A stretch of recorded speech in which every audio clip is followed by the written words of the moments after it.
There's a quiet agony that eats away at men who haven't yet stepped into full masculine sovereignty. It's not loud, it doesn't come with sirens or breakdowns. It shows up in subtle betrayals of the self, in the way your voice slightly tightens when she pulls away, in the way you over-explain yourself after being misunderstood, in the hollow between who you are and who you pretend to be. It hides in the silence after you text her something real and she replies with a dry one-word answer. It lingers in the split second after she looks at you and looks away. You try to play it cool, you try not to care. But deep down, something burns. A single question pulses beneath the surface of your life. Why am I not enough to be deeply respected, let alone desired for who I truly am? You were taught to chase, taught to win her over, taught that if you were kind, dependable, successful, then love and respect would come. But here's the soul-crushing truth they never told you. Respect is never given in response to performance. It's granted in response to energy. And until your energy becomes undeniable, she will always sense the lack beneath your actions, the neediness, the uncertainty, the faint echo of a boy still seeking a woman's approval like it's oxygen. And the brutal paradox, the more you seek her respect, the more you repel it. Because respect isn't granted to those who need it, it's reserved for those who don't chase it. You've seen it, the man who always shows up, always gives, always listens. He gets thanked, pitied, or worst of all, ignored. Meanwhile, the man who says less but stands taller, who enters a room like he owns his silence, he doesn't beg for attention. He bends the atmosphere. His energy speaks louder than words, and her eyes know it before her mind catches up. This isn't about being cold or manipulative. It's about mastering the invisible field you walk in, the unspoken presence that tells her, I don't need you to validate me. I already buried the boy who did. You may have spent years working on yourself, reading, lifting, striving to be better.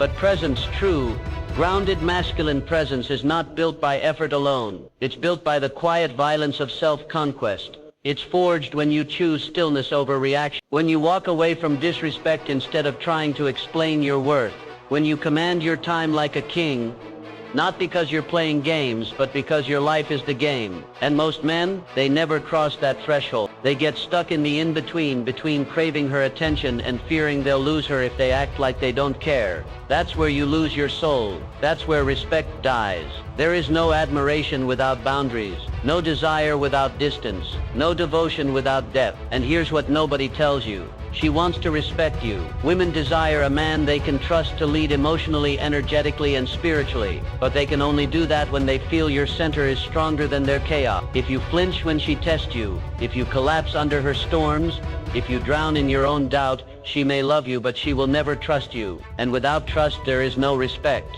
And without respect, there is no intimacy. Only obligation. The spark dies, the eyes dim, the touch becomes routine. It's not your fault. You weren't trained for this. You were taught how to make money, how to achieve, how to pretend. But no one taught you how to stand in a room and feel unshakable. No one taught you how to hear her cry, her anger, her confusion, and not flinch, not defend, not explain, just be. You were told to impress her, not to lead her, not through control or manipulation, but through the weight of your own self-mastery. That's what she respects. That's what she craves. And the fear you carry, that fear of being average, of being passed over, of being forgotten, is not just yours. It's every man's silent battle, but only a few ever win it. And here's the trap. Most men try to solve this problem by fixing the surface: better haircut, better career, better car, but they never fix the source. They never confront the core fracture, the belief that they must become something else to be enough. That belief is the poison, and it shows. It shows in every conversation where you try too hard, every date where you perform instead of connect, every moment you betray your own truth just to keep the peace. She doesn't want that. She senses the lie. Even if she can't explain it, she feels it. That's why her respect starts to die, even if she can't tell you why. And that's why deep down you feel hollow after every attempt to win her. But here's the liberation. Respect isn't earned by changing for her. It's earned by transforming into you, the real you, the one beneath the noise, the one beneath the performance, the man who leads himself so relentlessly that others can't help but trust his gravity. And when you become that man, her respect isn't just returned, it's multiplied, because it's not forced, It's felt, and it changes everything. This isn't about pretending not to care. It's about becoming so deeply centered in your purpose that your energy becomes sacred. That's when you stop chasing. That's when you stop asking for respect and start commanding it, without needing to say a word, because respect isn't requested, it's recognized. And that begins the moment you choose mastery over approval, power over validation, depth over display. There is a man inside you who doesn't flinch, who doesn't bend to trends or tantrums, who doesn't shrink to fit into her moods. That man is waiting, buried beneath years of conditioning, doubt, and distraction. But he's real, and when you awaken him, when you become him, women feel it. And once they feel it, they can't unfeel it. They will respect you. Not because you demanded it, but because your presence leaves no other option. So if you've ever felt overlooked, if you've ever been ghosted, emasculated, emotionally starved, understand it wasn't because you weren't kind enough. It was because you hadn't yet become unshakable enough. But that ends today, because the next 6 parts of this transformation will rewire the part of your identity that still asks for respect instead of becoming the kind of man who draws it naturally. And when you reach the final part, your subconscious won't be the same, and neither will your present. Everything begins to shift the moment you stop asking, what can I do to win her respect? And instead begin asking, who must I become so that respect is the only response?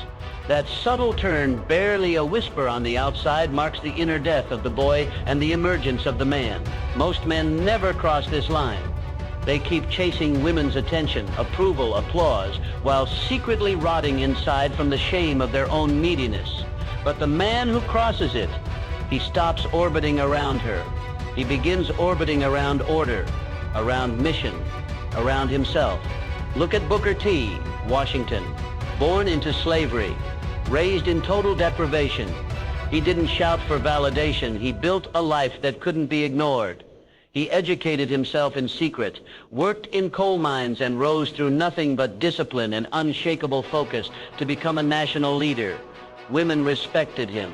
Men respected him. Presidents respected him. Why? Because he never flinched in the face of hardship. He spoke softly, but with absolute clarity.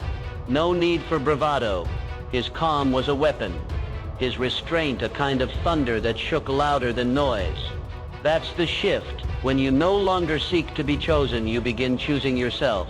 Then there's Admiral Horatio Nelson, a man whose physical frame was slight, even fragile, but who commanded entire fleets with his charisma and calm under cannon fire.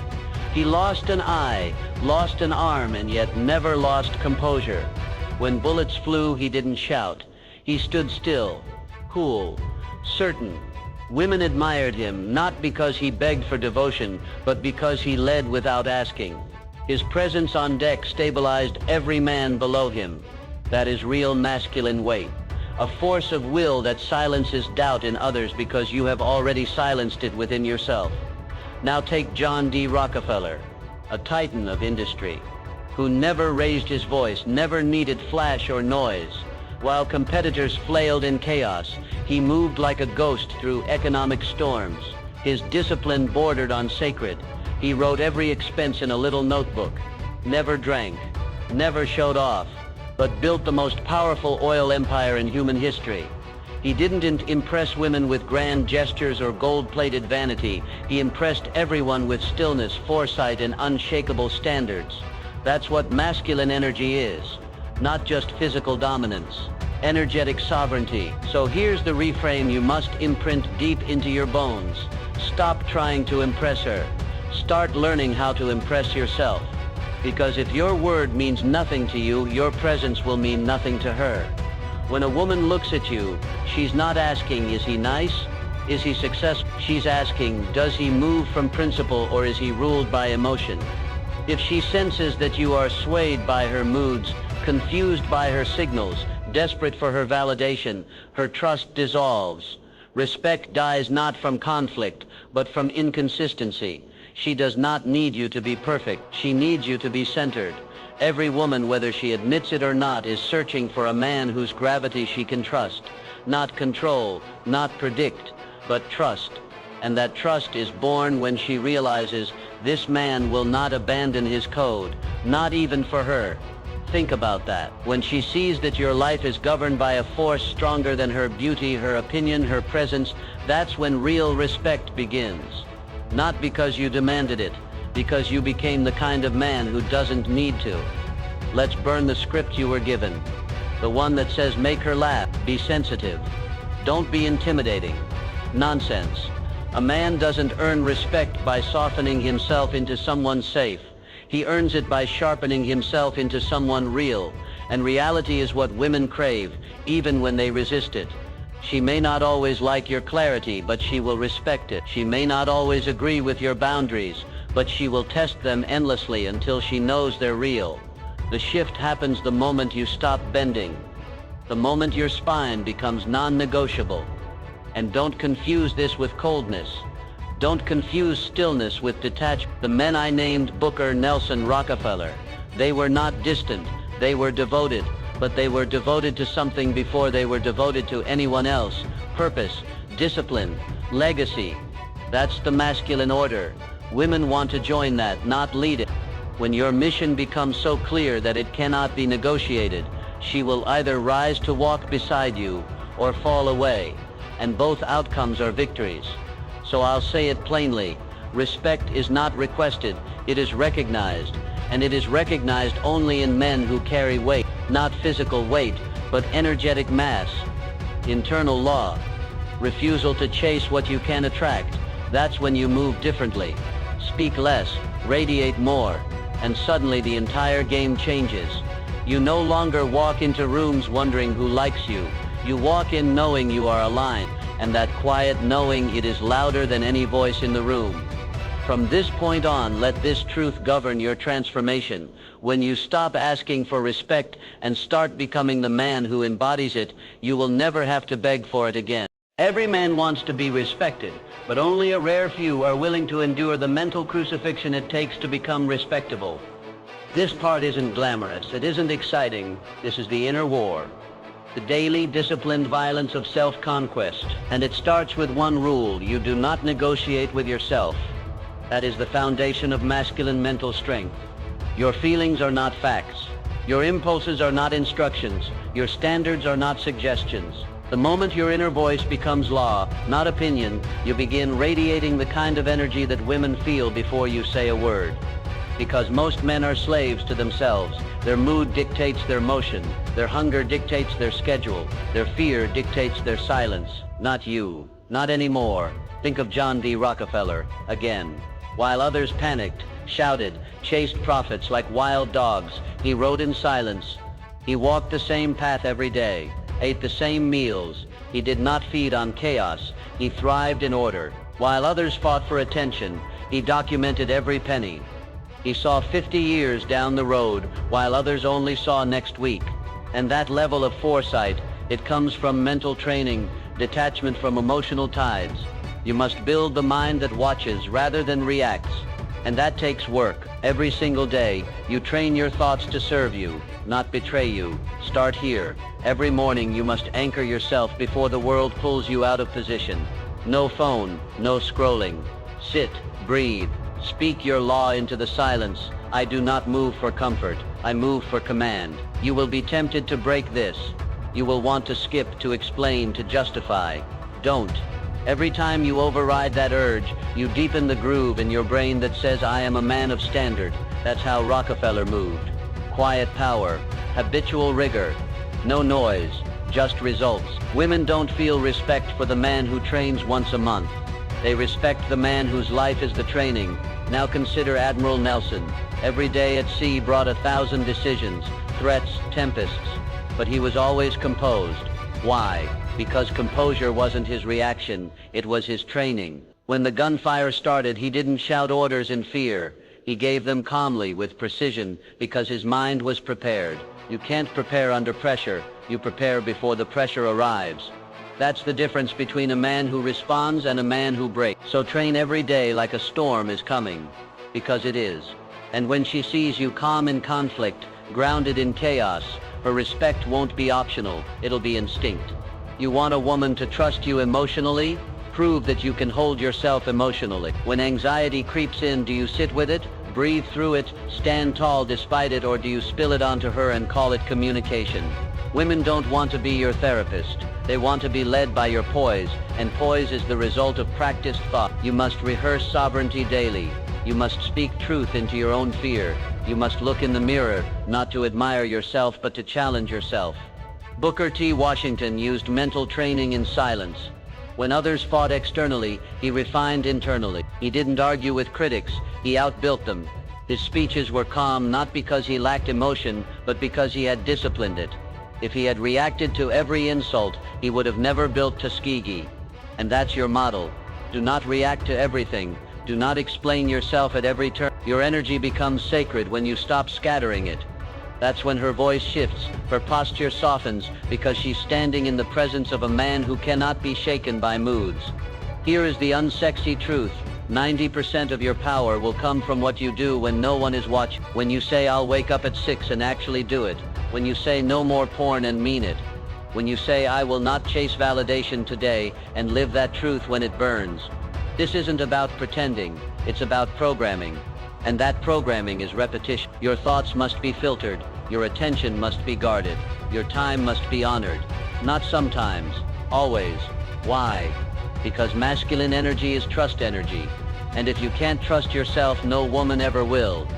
Discipline is desire in armor. It says, "I want the same things, but I am willing to suffer longer for them." It says, "I will not panic just because others are panicking." It says, "I may feel weak, but I will act like I'm called." That's what mental training builds.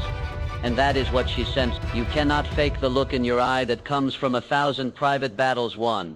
You cannot mimic the voice of a man who has walked through fire without losing his breath.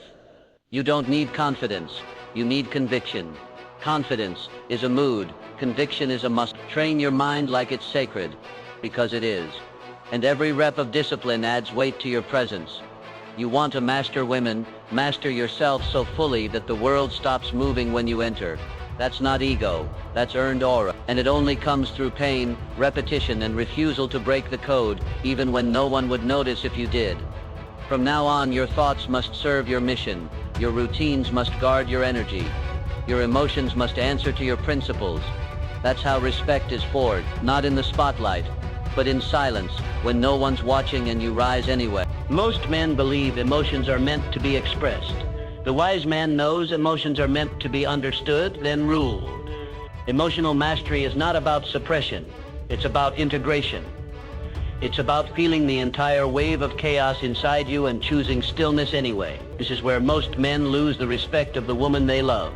Not because they failed to feel, but because they failed to contain what they felt. They confuse vulnerability with volatility.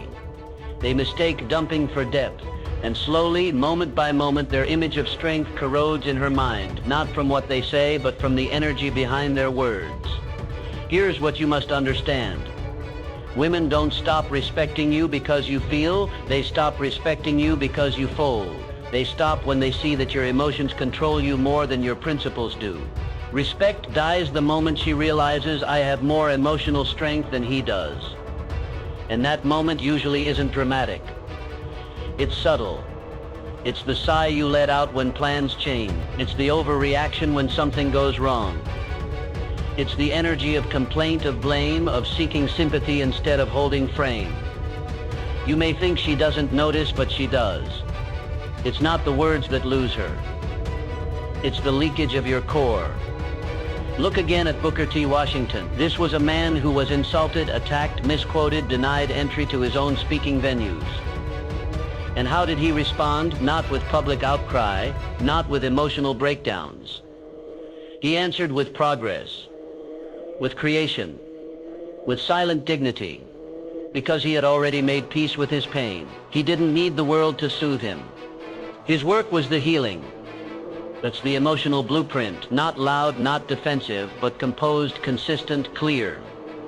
It's what makes men revered across time, not just by women, but by nations. Now take Admiral Nelson. His final battle, Trafalgar, was pure chaos. Cannonballs ripped through wood and flesh. Blood, screams, smoke. He knew he wouldn't survive. But his letters that morning weren't filled with fear. They were composed, even poetic. He wrote about duty, about destiny. He led with calm. That's the mark of emotional mastery. Peace in the face of annihilation. Not because he didn't feel, but because he refused to let fear speak louder than command. And every sailor felt it. They followed him because his stillness gave them something to anchor to when everything else collapsed. Women do the same. Whether they know it or not, they search for the man who stays centered when storms come. Now look at John D. Rockefeller. During the market crashes of his era, rivals lost everything. Not just money, but mind. They panicked, screamed, imploded. Rockefeller stayed cold, not cruel, composed. He bought when others sold. He waited while others begged. That emotional neutrality made him mythic. And here's what that means for you. Emotional neutrality is not disconnection, it's discipline. It means your heart may break, but your spine stays straight. You don't dump your fears on a woman and call it honesty. You transmute those fears into action. That's respect. That's leadership. So how do you master emotion without becoming robotic? First, you name the storm. You don't hide from it, you hold it. You feel the rage, the despair, the jealousy, but you don't act from it. You observe, you journal. You breathe, you walk it off before it speaks through your mouth. Because the moment your emotion becomes reaction, you've surrendered your throne. This is what separates men from boys. Boys collapse into their feelings. Men contain them, channel them, and rise. Women test this constantly. Not to destroy you, but to see if you're real. She wants to know, can I cry in front of him without being more composed than he is? Can I bring chaos without watching him crumble? Can I scream and still feel his stillness? And if the answer is no, her body may stay, but her respect will vanish. You can't fake this. You can't perform emotional control. It must be earned through daily self-governance. Let me make this painfully clear. Emotional mastery does not mean becoming stone. It means becoming steel. Flexible under pressure. Unbreakable in principle. Willing to feel but unwilling to be ruled by those feelings. That is magnetic. That is rare. And women don't respect rare because it's trendy. They respect it because it's safe. You become the man who doesn't swing between moods, who doesn't get passive-aggressive, who doesn't guilt or sulk or withdraw in silence. You communicate like a general. You feel like a monk. You act like a king. She doesn't want a mirror of her chaos. She wants a container for it. Your emotions are not your enemy. Your reactions are. So how do you train this? Practice holding tension. Sit in discomfort without fixing it. Say less when you want to explode. Breathe longer before you speak. Look her in the eye when she's storming and remain still. Not out of spite, out of control. Because the man who can stand still while everything else burns is the man she remembers. This isn't for everyone. Emotional mastery is brutal. You will lose friends. You will trigger weaker men. You will confuse women who are used to emotional fragility. But the women who are built for depth will recognize your signal instantly. And they will rise in your presence, not shrink it. From this moment on, let your emotions inform you, not command you. Let them pass through but never pull you under. And when you master this, she will feel it. Not because you told her, but because your silence will say what your words never could. The average man thinks in days. The ambitious man thinks in decades. But the man who earns permanent respect, he thinks in centuries. When your mindset shifts from temporary wins to eternal impact, everything about your energy changes. You no longer ask, what do I want right now? You begin to ask, what would my future bloodline thank me for? This is the highest level of masculine evolution, when your name becomes more important than your mood, when your values outlive your voice, when the way you carry yourself becomes a message that whispers through generations. He lived as if it mattered. This is why men like Booker T. Washington are remembered, not just for their victories, but for their vision. He didn't seek applause. He sought permanence. When he founded the Tuskegee Institute, he wasn't trying to impress crowds. He was trying to build a future that didn't yet exist for people who weren't even born. That's what makes a man unforgettable. Not charm, not hustle. Sacrifice for a future he will never see. That's what women feel. even if they can't articulate it. A man who moves from legacy doesn't panic when the present resists him. He knows the work is bigger than today's discomfort. Now consider Admiral Horatio Nelson. His final orders at Trafalgar didn't just win a battle. They shaped the maritime dominance of the British Empire for 100 years.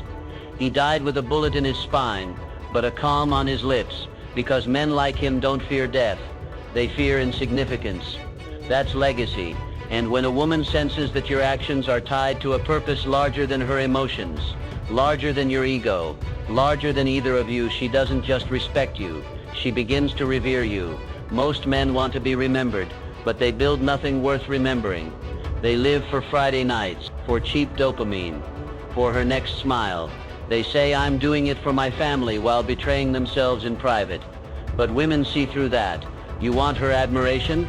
Build something she can respect when you're not in the room. When your name alone is a reason to hold her head high.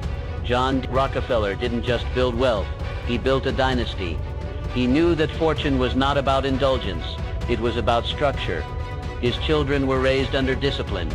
He gave generously to causes that would outlast him.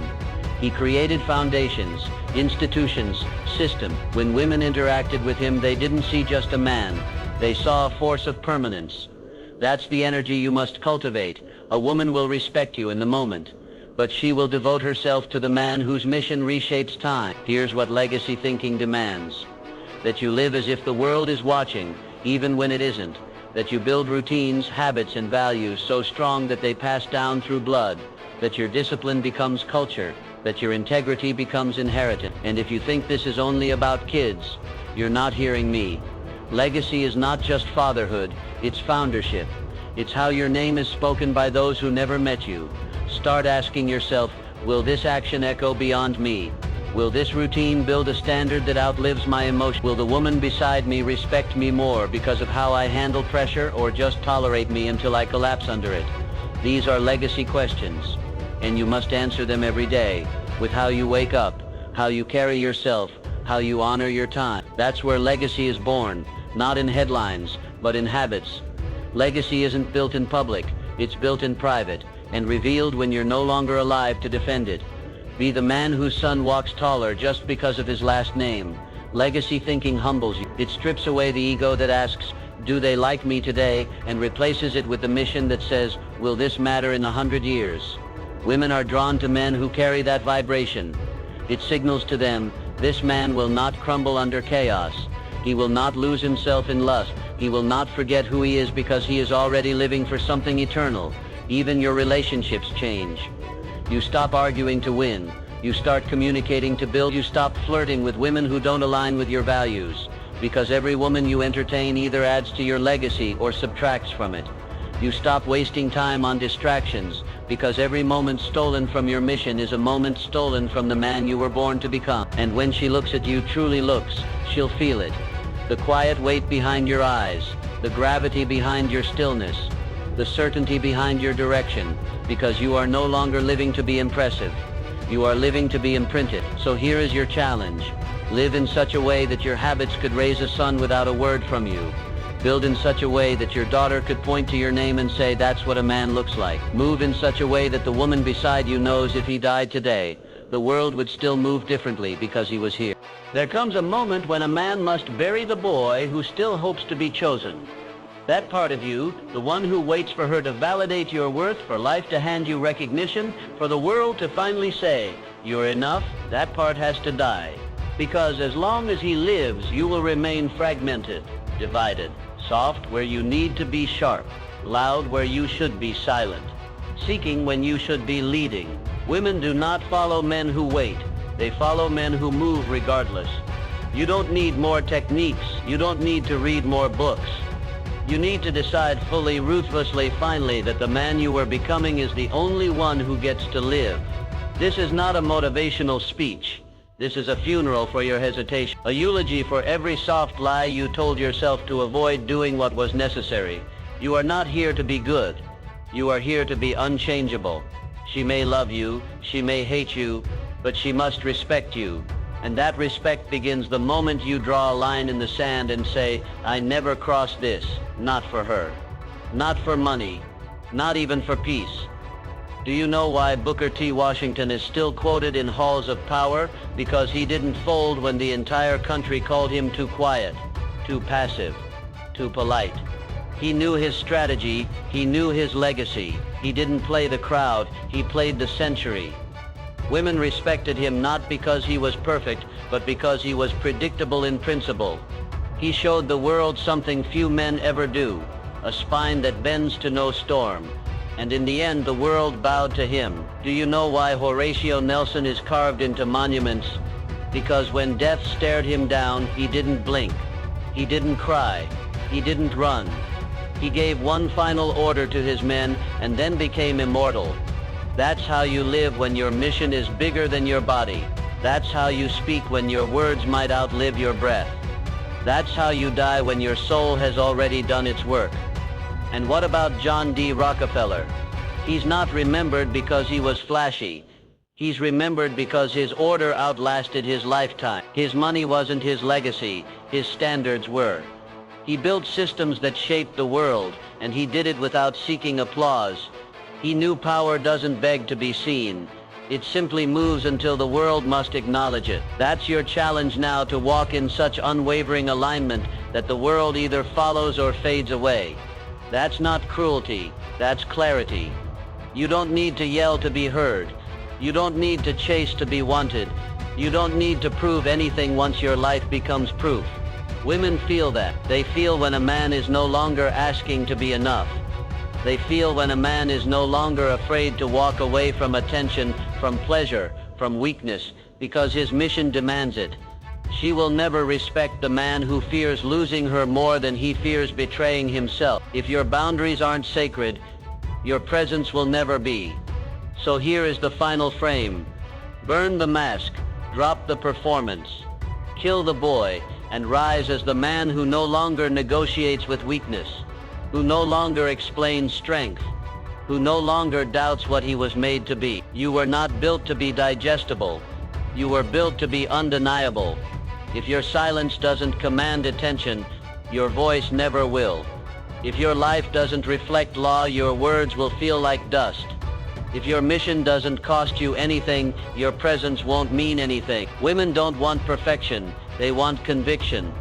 They want to feel your spine before they ever touch your skin.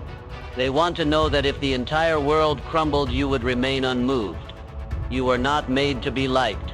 You were made to be followed. Now choose bend for approval or rise for eternity. You've heard every word, but now comes the real test. Will this remain a video, or will it become a voice inside you? The man you were, that soft, waiting, uncertain version, he's still whispering, still begging to be needed, still hoping she sees you, wants you, validates you. But his voice must go quiet now, because a new voice has awakened. A voice that doesn't ask for permission. A voice that doesn't bend for attention. A voice that doesn't need to be understood to feel unshakable. You've remembered something ancient, that men were never meant to be liked, they were meant to carry weight. Respect is not a reaction, it is a reflection, a mirror of your own consistency, clarity, and command. Women don't grant it out of pity or pressure. They grant it because their nervous system trusts you more than their logic does. That only happens when your presence becomes law. And law is not formed in public. It is forged in silence. When the sun isn't up, when no one's watching, when you say no to the easy thing again and again until your very aura tells the world, I am not available for weakness. Every part of your life has now become a test of alignment. Does your voice reflect your purpose? Do your habits reflect your legacy? Does your silence carry the same gravity as your words? If not, begin again. Refine, return, repeat. Over and over until even in your sleep your body breathes discipline, until your very stillness tells the room a man is present. The men we studied, Booker T. Washington, Admiral Nelson, Rockefeller, they didn't become revered by being loud. They became unforgettable by being impenetrable. Their legacy was not in what they felt, but in what they refused to betray. And you've begun walking their path. You're no longer reacting to women. You're no longer addicted to being wanted. You're no longer seduced by softness. You are walking with law in your bones, silence in your arsenal, and clarity in your eyes. Final imprint line. The most dangerous man is not the loudest. He is the one who speaks least, because he has nothing to prove and everything to protect. Let this voice become your new programming. Let this truth replay while you sleep, because while the rest of the world trains for applause, you are training for eternity.